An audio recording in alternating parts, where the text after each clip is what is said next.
Hey guys, Martin from CoinRingUSA, and I want to show you guys today how I like to remove the coin ring lips. It's actually put on there by the Mint.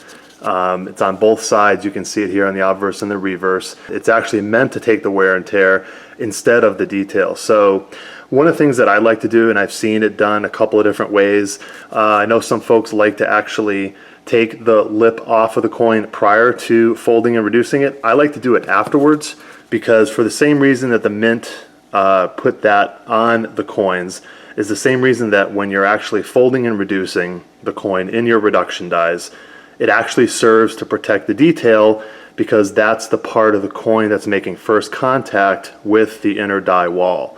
So I like to actually form the coin, forge it throughout the entire process, get it to the point where it's pretty much finished except for putting the patina and doing the sanding and polishing and so forth, and then I like to reduce the lips. So here I have a 1921 Morgan dollar, and you know, this is the thinner cut part of the coin that's flat, uneven, and I haven't used the tools yet, but if you have the set here of rounding, finishing, and polishing mandrels, you guys know using a power drill that you put it on the appropriate sized mandrel, and you would then continue with different grits of sandpaper to actually round off the thinner cut side on the inside and out. But one of the things that's also a cool little trick that you can utilize is the same set to remove the reeded portion of the coin and or to remove that lip portion of the coin if you want to have that be symmetrical on both sides, if you want that look. And it really comes down to personal preference. Some people like the reeded portion of the coin to show. I'm one of those individuals, but I have taken it off before. And ironically, kind of bring it up a little closer here, you can see that the reeded portion of this Morgan dollar is pretty well damaged.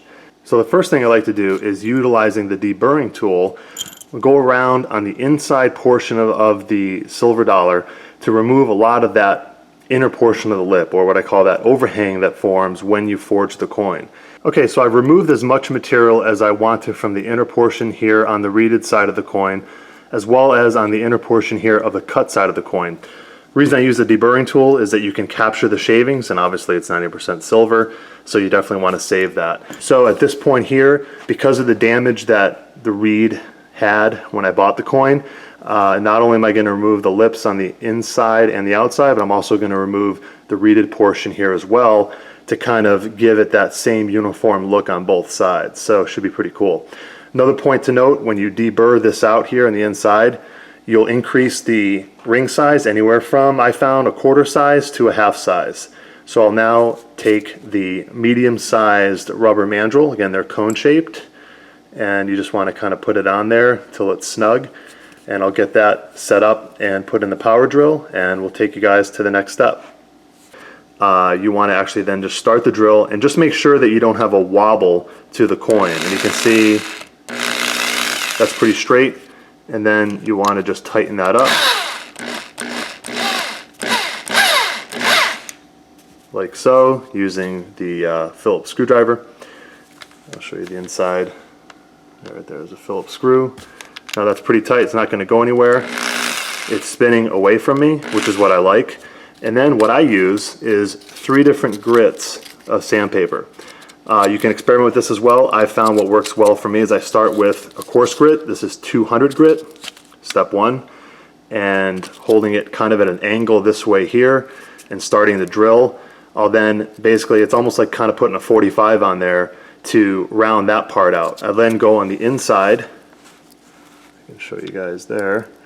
Holding the sandpaper like so. You want to just get the corner piece in on the inside, spinning your drill, and you're going to, in essence, almost not so much put a 45, but you're going to be rounding that part out, and you're kind of going to be rounding the outside as well. But on this coin here, as I'll show you, there's all the damage on the reeded part of the coin. I'm going to take that off as well. So step 1 is with a 200 grit. I like to then go to 500 grit, and my third and final step is 1000 grit. After that process, what I like to do, keeping the coin ring on the rubberized mandrel, as I take the 4/0 quadruple zero steel wool and it really kind of cleans it up really nice. It really gets those fine groove marks that even might be left behind after the 1000 grit, and it really cleans it up. And the very, very final step is then polishing it with the jeweler's cloth. So it'll kind of look similar to this here. Starting with the 200 grit, hold it at an angle, start my drill, and go around, and then continue to stop and look at the work and make sure that it's rounding out pretty nice.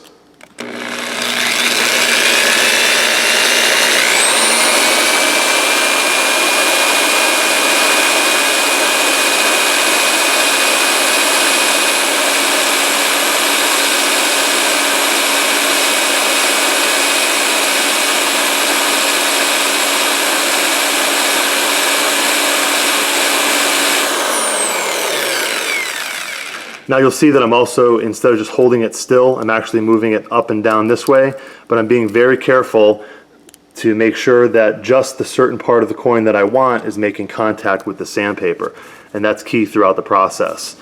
Might be hard to see, but you can kind of see the rounding process start. So I'm going to continue on with this process, again starting on the outside, working then on the inside, and then I'll be finishing off with the flat part with the 200 grit. I'll go to 500 grit, 1000 grit, quadruple zero steel wool, and then jeweler's cloth, and I'll show you guys the end result. Okay guys, so here's the end result of that Morgan silver dollar. Now the only thing I did off camera, spent about the last 10 minutes or so just going through the process that I previously explained. Putting this on the rounding, finishing, and polishing mandrel using 200 grit, then 500 grit, then 1000 grit, then the 4/0 steel wool, and then the polishing jeweler's cloth. I mean, look at that shine on that side. I mean, those damaged reeds are completely gone.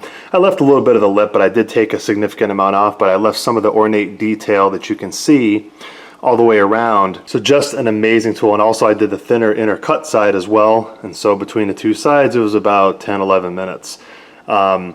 So if you do have a coin that's got nicks on the reed, or you've damaged the coin in some form on the reeded portion of the coin, using the rounding and finishing and polishing mandrel set is an amazing way to really take that down and give it that, like I said in previous videos, that show quality shine. Let me know what you guys think. Send me your comments, send me other suggestions and ideas for videos. Keep them coming, and I'll see you guys in the next video. Bye for now.